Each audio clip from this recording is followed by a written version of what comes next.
बिस्मिल्लाहिर्रहमानिर्रहीम। 7 बरस की उम्र में हजूर सल्लल्लाहु अलैहि वसल्लम की आंखें दुखने लगीं। हजरत अब्दुल मुत्तलिब बड़े परेशान हुए और आप इलाज करते रहे, लेकिन कोई फायदा ना हुआ। एक दिन कुरैश के सरदार आपके घर तशरीफ लाए और आपको मशवरा दिया कि उकाजा बाजार में एक तबीब का घर है, जो भी उसके पास जाता है उसे शिफा जरूर मिलती है। हजरत अब्दुल मुत्तलिब ये सुनकर खुश हुए और अपने पोते हजरत मोहम्मद सल्लल्लाहु अलैहि वसल्लम को लेकर उस मशहूर राहिब तबीब की तरफ चल निकले। उसके मकान पर पहुंचते ही लोग मक्का के मशहूर सरदार हजरत अब्दुल मुत्तलिब को देखकर उनके गिर्द जमा हो गए। जब लोगों को पता चला कि आप इस तबीब से मिलने आए हैं तो लोग कहने लगे, ये राहिबो तबीब बहुत ही इबादत गुजार और आबिद शख्स है। कई कई महीने तक दरवाजा बंद करके इबादत करता रहता है और अभी तो आज ही दरवाजा बंद हुआ है, अब पता नहीं कब खुलेगा। ये सुनकर हजरत अब्दुल मुत्तलिब बहुत परेशान हुए कि मैं तो अपने पोते की आंखें दिखाने आया था।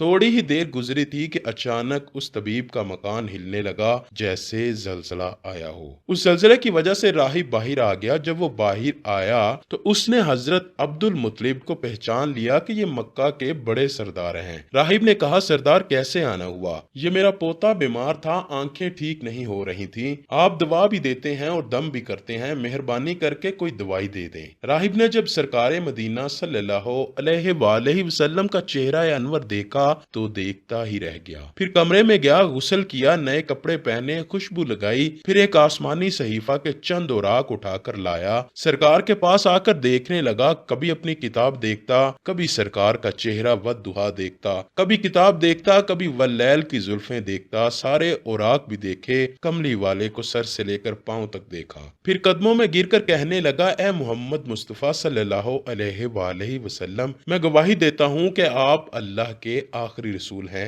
आपके बाद कोई नबी नहीं आएगा। सुबहान अल्लाह, अज़मत मुस्तफा पर कुर्बान जाएं। ऐलाने नबुव्वत नहीं फरमाया, लेकिन राहिब पहले ही कलमा पढ़ चुका। हजरत अब्दुल मुत्तलिब ये देखकर और सुनकर बहुत खुश हुए और कहने लगे, तबीब साहिब, मेरे पोते को अब कोई दवाई अनायत फरमाएं। ये सुनकर राहिब का चेहरा जर्द पड़ गया और रोते हुए कहने लगा, हजूरे वाला, आप क्या कह रहे हैं? क्या कोई मरीज भी तबीब का इलाज कर सकता है? आप तबीब को मरीज के पास ले आए हैं, मुकद्दस को गुनाहगार के पास ले आए हैं, शिफाए कायनात को मर्ज़े मुजस्सम के पास ले आए हैं। ऐ अब्दुल मुत्तलिब, मैं इबादत में मसरूफ ही हुआ था कि मेरे मकान में जलजला आ गया। मैं तभी समझ गया था कि जरूर बाहर कोई अजीम हस्ती मेरे दरवाजे पर मौजूद है। ऐ सरदारे मक्का, तेरा ये पोता बड़ी शान वाला है, बड़ी अजमत वाला, बड़े मुकाम वाला है। देखो, इसके चेहरे से नूर के फुवारे निकल रहे हैं। कायनात के यहूदी इसके दुश्मन हैं, आप इनकी खूब हिफाजत फरमाना। हजरत अब्दुल मुत्तलिब फरमाने लगे, मगर मेरे पोते की आंखें? तबीब कहने लगा,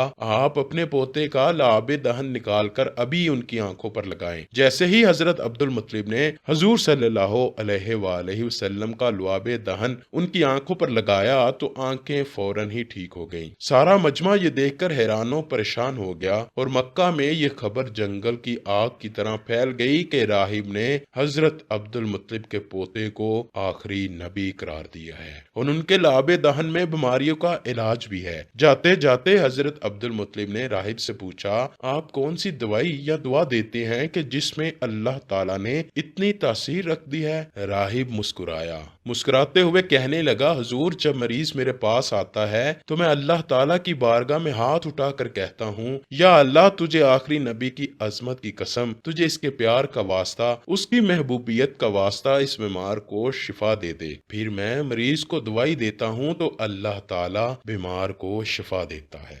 आइए दोस्तों, मिलकर दुआ करते हैं कि अगर कोई बीमार हमारी ये वीडियो सुन रहा है तो अल्लाह ताला अपने प्यारे पैगंबर हजूर सल्लल्लाहु अलैहि वसल्लम के सदके से उस बीमार को शिफाए कामला अता फरमाए और हमें नबी करीम सल्लल्लाहु अलैहि वसल्लम से सच्ची और पक्की मोहब्बत अता फरमाए।